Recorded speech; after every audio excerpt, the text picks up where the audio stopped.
ప్రశ్న: పాఠశాల ఆవరణ చుట్టూ నడిచి రావడానికి రేణుకు 1/5 నిమిషాల కాలం పడుతుంది.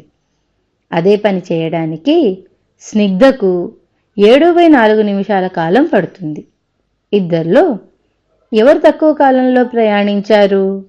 ఎంత తక్కువ? ఆ తక్కువను భిన్న రూపంలో రాయండి. ఈ లెక్కను సాధించడానికి ముందు రేణుకకు పట్టిన సమయాన్ని మిశ్రమ భిన్నం నుండి భిన్న రూపంలోకి రాసుకుందాం.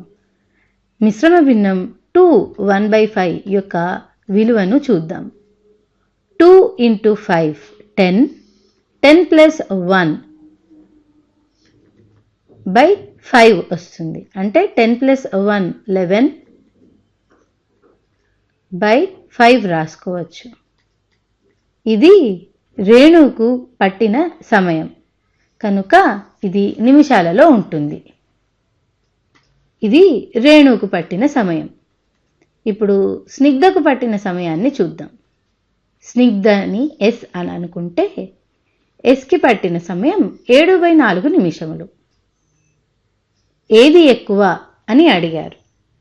ముందుగా ఎక్కువ కానీ తక్కువ కానీ చూడాలి అంటే భిన్నాల్ని ఒకదానికొకటి సరిపోల్చాలంటే మనకి హారము సమానమై ఉండాలి. అప్పుడే ఒకదాన్నొకటి పోల్చి చూడగలం. కనుక రెండింటిని ఒక హారంలోకి తీసుకొద్దాం. అప్పుడు రెండింటిని పోల్చవచ్చు. 2, 4 మరియు 5 ఉన్నాయి కనుక రెండిటికి సేమ్ ఫ్యాక్టర్ ఉండదు. అందుకని మనం 4చే రేణుకు పట్టిన సమయాన్ని గుణిద్దాం. అలాగే స్నిగ్ధకు పట్టిన సమయాన్ని 5చే గుణిద్దాం. కనుక 11/5 × 4/4. 4/4 యొక్క విలువ 1 కనుక 11/5 విలువ మారదు. అందుకని మనం 4/4చే గుణించవచ్చు. 11 × 4 44 వస్తుంది. అలాగే 5 × 4 20 వస్తుంది. ఇది నిమిషాలలో ఉంటుంది. సరే, ఇప్పుడు స్నిగ్ధకు పట్టిన సమయాన్ని చూద్దాం. 7/4ని 5/5చే గుణిద్దాం. 5/5 విలువ కూడా 1 కదా, కనుక 5తో పైన కింద గుణిస్తున్నాను. 7 5లు 35, 4 5లు 20 కనుక 35/20 నిమిషములు వచ్చింది. ఇప్పుడు వీటి రెండింటిని పోల్చి చూద్దాం. 44/20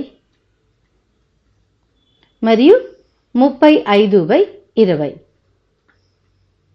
చూడండి, రెండిటి యొక్క హారము సమానంగా ఉంది. లవాన్ని చూసినట్లయితే 44 పెద్ద నెంబర్ కనుక 44 ఎక్కువ. అంటే 44/20 యొక్క విలువ ఎక్కువ ఉంటుంది. అంటే రేణుక పాఠశాలను చుట్టి రావడానికి పట్టిన సమయమే ఎక్కువ. ఇక్కడ ఇద్దరిలో ఎవరు తక్కువ కాలంలో ప్రయాణించారు అని ఇచ్చారు కనుక మనం స్నిగ్ధ అని రాయవలసి ఉంటుంది. కనుక స్నిగ్ధ తక్కువ కాలంలో ప్రయాణించింది అని మనకి తెలిసింది. ఇప్పుడు ఎంత తక్కువ అన్నదానికి జవాబుని కనుక్కుందాం. ఎంత తక్కువ అంటే ఎక్కువ దానిలో నుండి, అంటే రేణు ప్రయాణించిన సమయం నుండి స్నిగ్ధ ప్రయాణించిన సమయాన్ని తీసివేస్తే స్నిగ్ధ ఎంత తక్కువ సమయంలో ప్రయాణించిందో వస్తుంది. ఇప్పుడు అది చేద్దాం. 44/20 మైనస్ 35/20.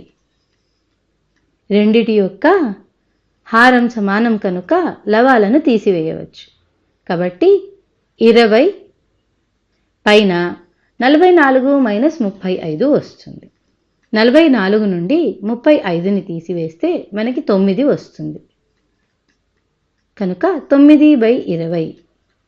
ఇది నిమిషాలలో ఉంటుంది కనుక నిమిషములు అని రాద్దాం. అంటే స్నిగ్ధ రేణు కన్నా 9/20 నిమిషములు తక్కువ ప్రయాణించిందన్నమాట. ఇది భిన్న రూపంలో ఉంది కనుక మనం దీన్ని అలాగే ఉంచేద్దాం. వచ్చే వీడియోలో ఇంకొన్ని లెక్కలను చేద్దాం.